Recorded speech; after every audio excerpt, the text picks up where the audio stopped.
जिसने जीवन और उसके मकसद को नहीं समझा, शास्त्र कहता है कि उसका जीवन पशु तुल्य है। ज्ञानहीना पशु भी समान है।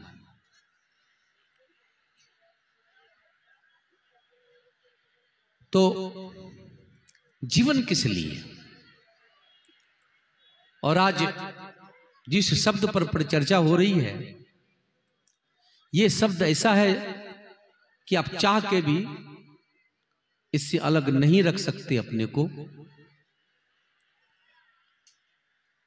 यह शब्द हमारे जीवन के प्रत्येक क्षण को प्रभावित करता है। क्योंकि आपने जो आज का प्रतिपाद्य विषय जिस पर चर्चा चल रही है वो है भक्ति। भक्ति के शाब्दिक अर्थ को भी आपने सुना, और वास्तव में भक्ति का जो शाब्दिक अर्थ सेवा, क्या चाह के भी आप इस शब्द से अपने को अलग रख सकते हैं?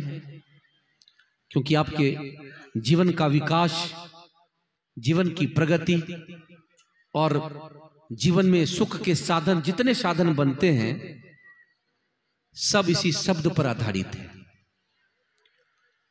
संसार में सेवा का यह विभिन्न रूप देखने को नहीं मिलता, नहीं किया जाता,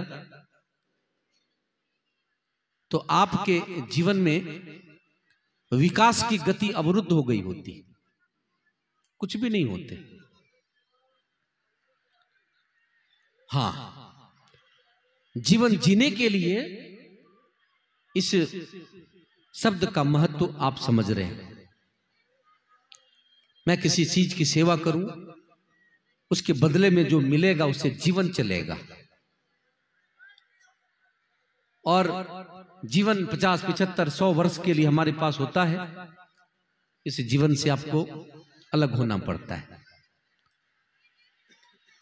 मृत्यु समापन है इस जीवन का।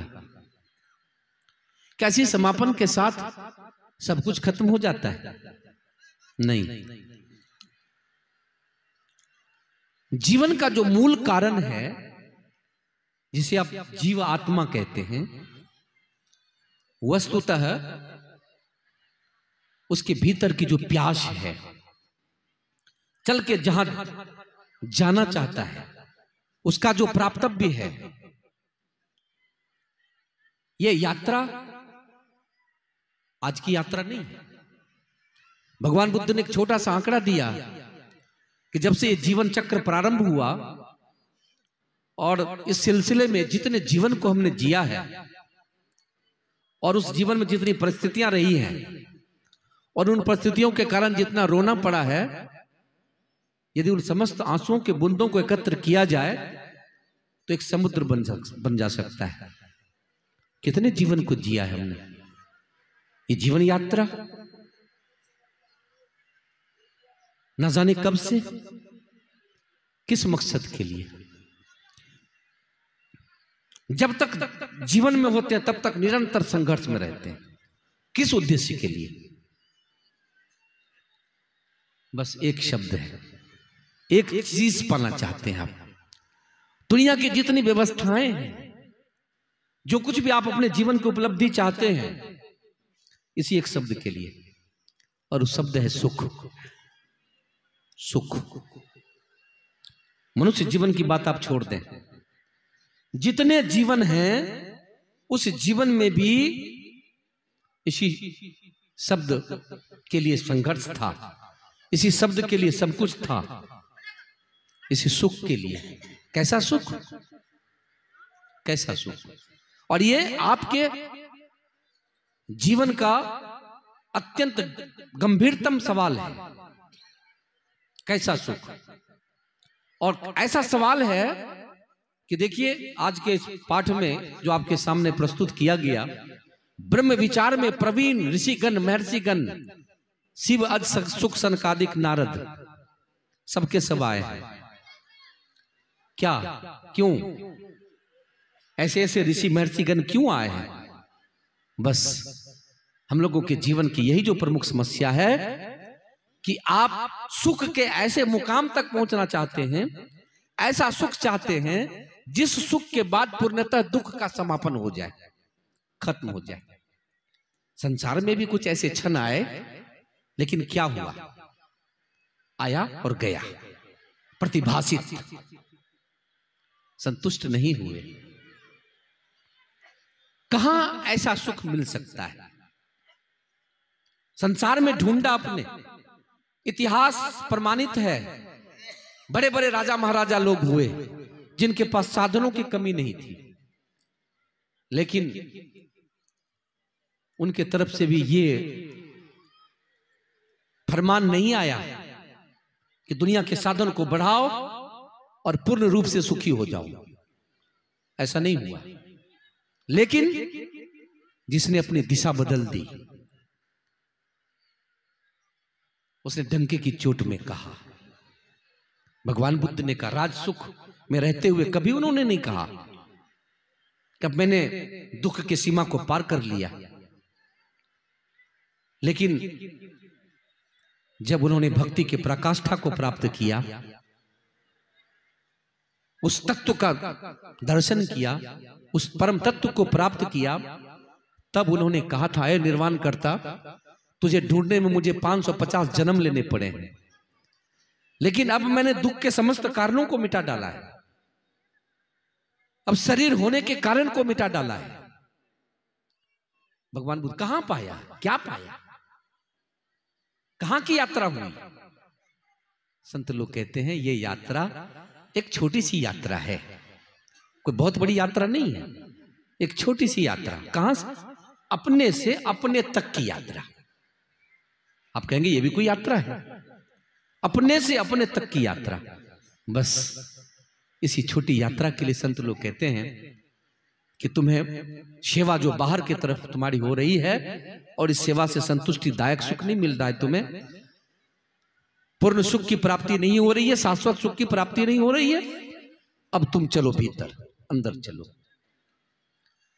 और इसलिए परमात्मा की भक्ति करो, जिसने तुम्हारे जीवन में यह संपूर्ण रंग दिया। जो कुछ भी आपके जीवन में सुख के कारण है, सुख के आधार हैं, जिसने दिया उसकी तरफ चलो, उसके पास सुख है, या फिर तुम्हारे पास सुख है। अपने पास चलो या परमात्मा के पास चलो, क्योंकि स्वरूपतः दोनों एक हैं। आप रूप में उलझे हुए हैं, और यही दुख का कारण है। रूप माया, असत्य, असत्य के तरफ की गति, ये असत्य आता है, जाता है, मिलता है, बिछुड़ता है, यही हमारे दुख का कारण है। और आप सत्य से हो, आप सत्य हो, आपको सत्य चाहिए। इसलिए संतों ने कहा कि रूप से अलग होकर स्वरूप की तरफ चलो। स्वरूप, इस शरीर के अंदर का मूल चेतन तत्व आत्मा, वो अपने आप में कैसी है? संत लोग कहते हैं कि इतनी सी यात्रा यदि कर लो तो पूर्ण परमानंद की प्राप्ति करोगे, पूर्ण सुख की प्राप्ति करोगे। इसीलिए उन्होंने कहा, शास्त्र में आया, भगति तात अनुपम सुख मूला। अनुपम सुख का मूल भक्ति। किसकी? जिसने सब कुछ बनाया, जो सब कुछ आपको देता है, जिसके पास सब कुछ है, आप उसके पास चलो। और इसी के लिए संत लोग कहते हैं वो कहां मिलेगा? तो आपको दिशा बदलनी पड़ेगी। भक्ति के ये जितने रूप बाहर के दिखाई दे रहे हैं, जिसके सगुण साकार कहते हैं, कैसी भक्ति से काम चल जाएगा? नहीं नहीं, ये जरूरी है, लेकिन इस भक्ति से काम नहीं चलेगा। जैसे स्कूल में सबसे पहले एबीसीडी की पढ़ाई पढ़नी पड़ती है, लेकिन सिर्फ एबीसीडी से काम नहीं चल जाता है, आपको और पढ़ाई पढ़नी पड़ती है। इसी तरह से संत लोग कहते हैं बाहर की सगुण साकार उपासना, गुरु महाराज जी कहते हैं ये जितनी सगुण साकार की उपासना है, जितने प्रकार के सगुण साकार की उपासना है, ये उस मार्ग को पकड़ाने की योग्यता प्रदान करती है। कौन सा? कौन सा मार्ग? वो मार्ग जो आपको वहां तक ले जाता है। कहां? आपके अपने वतन, आपके अपने देश, आपके अपने मुल्क। गुरु महाराज उसी के लिए कहते हैं, सुधी करो प्यारे हो आपन देश के जहवा कलेश कछु नाही।